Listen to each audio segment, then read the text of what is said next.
देखता था कि गांव के बाहर अगर गांव में कोई व्यक्ति। अरे बाप रे बाप, इस वीडियो को देखने के बाद बिहार की राजनीति के कई तरह के चाल चरित्र चेहरे नजर के सामने आ गए। अब कुर्सियां जो खींच के जो नेताजी को गिराया गया वो साधारण नहीं है। भारतीय जनता पार्टी के एक ऐसे स्तंभ हैं जिनके ईमानदारी पर शक नहीं किया जा सकता। पूर्व केंद्रीय मंत्री और बिहार सरकार में भी मंत्री रह चुके अश्वनी बाबा हैं। अश्वनी चौबे का ग्रह गोचर लोकसभा चुनाव के समय से ही ठीक नहीं चल रहा। सब कुछ ठीक ठाक था, पर अश्वनी चौबे का टिकट कट गया और उसके बाद बक्सर सीट आपसी सिरफुटौल में बीजेपी हार गई। लेकिन जो वीडियो आपके मोबाइल स्क्रीन पर चल रहा है, फिर से एक बार आपको वीडियो दिखाएंगे और इसी वीडियो पर आज कहानी बताएंगे कि कैसे पहले टिकट कटा, फिर पार्टी में कद छोटा हुआ और अब मंच पर कुर्सी भी खींचकर गिरा दिया जा रहा है। देखता था कि गांव के बाहर अगर गांव में कोई व्यक्ति चला जाता था, रिश्तेदार कोई जाता था, बाहर का आदमी जाता था, तो देखता था कि गांव के बाहर अगर। तो वीडियो आपने देखा। देखिए, अति उत्साही कार्यकर्ता ने जब पूर्व केंद्रीय मंत्री अश्वनी चौबे अपने समर्थकों से एनडीए की बैठक में मिल रहे थे, उसको लगा कि नेताजी को खड़े होने में परेशानी होगी और उसने थोड़ा सा कुर्सी पीछे कर लिया। और जैसे ही कुर्सी पीछे किया, नेताजी ने बैठने का प्रयास किया और नेताजी धराम हो गए। अब राजनीति में पूरा खेल कुर्सी का ही होता है। कुर्सी पर कोई दूसरा बैठ जाए ये नेताजी को पसंद नहीं होता।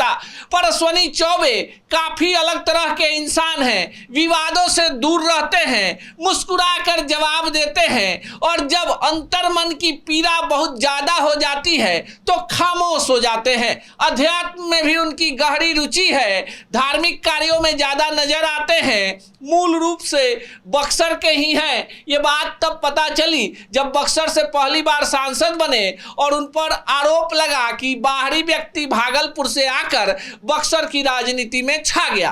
तब अश्वनी चौबे ने खुलासा किया कि उनके पूर्वज तो बक्सर के ही रहने वाले थे, लेकिन पलायन करके भागलपुर चले गए।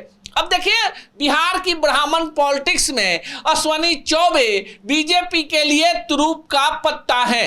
पर अश्वनी चौबे के साथ जो कुछ भी हो रहा है वो उचित नहीं है। आपको बताएं कि कुछ महीने पहले पटना के बापू सभागार में एक बड़ा कार्यक्रम था। बीजेपी के केंद्रीय नेता आए हुए थे। अश्वनी चौबे मंच पर पहुंचे तो पता चला कि मंच पर तो उनके लिए कुर्सी ही नहीं लगी है।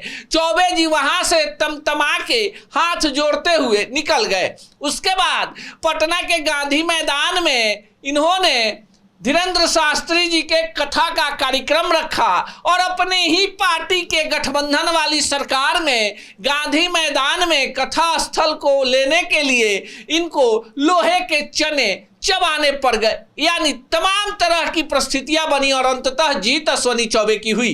अब मंच पर जो कुछ भी हो रहा है ये साजिश है या फिर असावधानी, ये तो भाजपा के कार्यकर्ता समझे, पर अश्वनी चौबे की कुर्सी अभी भी अस्थायी नजर नहीं आ रही है।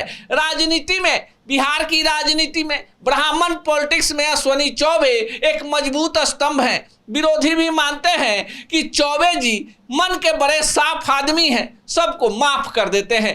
पर जो कुछ भी मंच पर नजर आया, कहीं ना कहीं बिहार की राजनीति में भाजपा के अंदर चल रहे कुर्सी के खेल की तरफ इशारा कर गया। चलते चलते एक बार फिर से वीडियो देख लीजिए। देखता था कि गांव के बाहर अगर गांव में कोई व्यक्ति चला जाता था, रिश्तेदार कोई जाता था, बाहर का आदमी जाता था, तो देखता था कि गांव के बाहर